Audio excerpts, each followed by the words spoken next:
Nama Diarra. Merci chers téléspectateurs de Koumbi TV. Tout de suite, les flashs. Dialogue national. Au Sénégal, le mois de mai est consacré au dialogue national. Ce grand moment d'échange entre les forces vives de la nation se tient le 28 mai sur le système politique. Mansour Faye sous mandat de dépôt. L'ancien ministre des Infrastructures est inculpé pour détournement de deniers publics portant sur un montant de 2,7 milliards de francs CFA dans le cadre de la gestion des fonds force Covid-19. Au Mali, 2 attaques du groupe de soutien islamique et aux musulmans ont secoué la région de Kayes le samedi 24 mai 2025. La zone touchée par ces 2 attaques est l'arrondissement de Tringamarena, non loin de la Mauritanie et du Sénégal. Au Sénégal, le mois de mai est consacré au dialogue national. Ce grand moment d'échange entre les forces vives de la nation s'est tenu le 28 mai 2025 sur le système politique. Face aux nombreuses promesses du duo Diomaye-Sonko, les citoyens espèrent que des mesures concrètes émergeront de ce dialogue. Les habitants de la vallée du fleuve Sénégal, quant à eux, victimes d'inondations causées par la crue du fleuve en septembre 2024, sont dans le désarroi à l'approche de l'hivernage. Écoutons leurs propos dans ce micro-trottoir réalisé par Nama Diarra. Donc, concernant les crues du mois d'octobre passé, c'est la plus grande inquiétude de la communauté installée et qui est installée dans la vallée du fleuve Sénégal, précisément les Soninké, parce que on en a besoin de beaucoup de choses. Nous avons besoin surtout de, des habitats, des demeures, puisque nos maisons ont été détruites, donc nous avons besoin d'aide pour la reconstruction de nos habitats.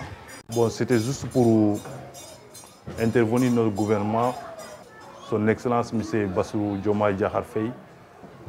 Qu'est-ce qui nous pousse d'être immigrés à l'étranger? Ce n'est rien du tout à part que d'aller chercher quelque chose à manger.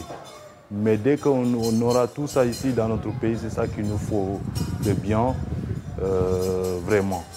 Ce qu'il nous faut, nous demandons l'État de nous servir des offres d'emploi et qu'il nous fasse aussi de voir nos salaires, parce que les salaires ne se suffisent pas. Donc nous, en tant qu'habitants de la vallée du fleuve Sénégal, nous faisons partie du peuple sénégalais. Et donc ce qu'ils nous ont promis, donc je pense qu'ils vont réaliser ça. Donc ils vont nous faire sortir de cette galère. Donc nous sommes à l'écoute et bon, avec le temps, puisque ils ont fait qu'une année au pouvoir, donc nous sommes toujours optimistes. Donc on attend et ils vont faire une réalisation concernant le peuple habitant à la vallée du fleuve Sénégal. Nous appelons l'État qui nous regarde aussi parce qu'on en a beaucoup souffert par contre les fausses promesses. Surtout les politiciens pendant les élections, il nous faut des fausses informations ou des fausses promesses qui vont nous aider. L'eau du fleuve a été débordée et il nous a fait même il a fait beaucoup de gaspillage chez nous. Et par contre, jusqu'à présent, il y a certains qui n'ont même pas là où ils s'habitent. Et on a beaucoup d'espoir parce qu'il y a un jeune qui nous dirige. Et on a beaucoup d'espoir aussi qu'ils attendront notre appel. Amadou Mansour Faye, l'ancien ministre des Infrastructures sous Macky Sall, est placé sous mandat de dépôt. Il est inculpé pour détournement de deniers publics portant sur un montant de 2,7 milliards de francs CFA dans le cadre de la gestion des fonds force Covid-19. Selon son avocat maître Elhadji Amadou Sall, on lui reproche d'avoir fait une surfacturation sur un marché de commande de riz. Cependant, l'ensemble des requêtes, notamment sa demande de cautionnement, ont été rejetées par la commission d'instruction de la Haute Cour de justice. Au Mali, 2 attaques du groupe de soutien à l'islam et aux musulmans ont secoué la région de Kayes le samedi 24 mai 2025. La zone touchée par ces 2 attaques est l'arrondissement de Tringamarena, non loin de la Mauritanie et du Sénégal. Le convoi de l'entreprise chinoise de construction routière a été pris pour cible par le JINIM. Plusieurs véhicules ont été incendiés lors de ces 2 attaques, mais aucune perte en vie humaine n'a été constatée. Issa Bakary Bachili, journaliste à la radio rurale de Kayes, a été témoin de ces attaques. Ce sont des hommes armés non identifiés qui ont attaqué le village de Tringa Marina. Donc Tringa Marina, c'est un village qui fait partie du cercle de Ségala. Donc Tringa, aujourd'hui, c'est un arrondissement. Donc Tringa est situé à peu près à 90 km de Kay, en allant vers Bamako.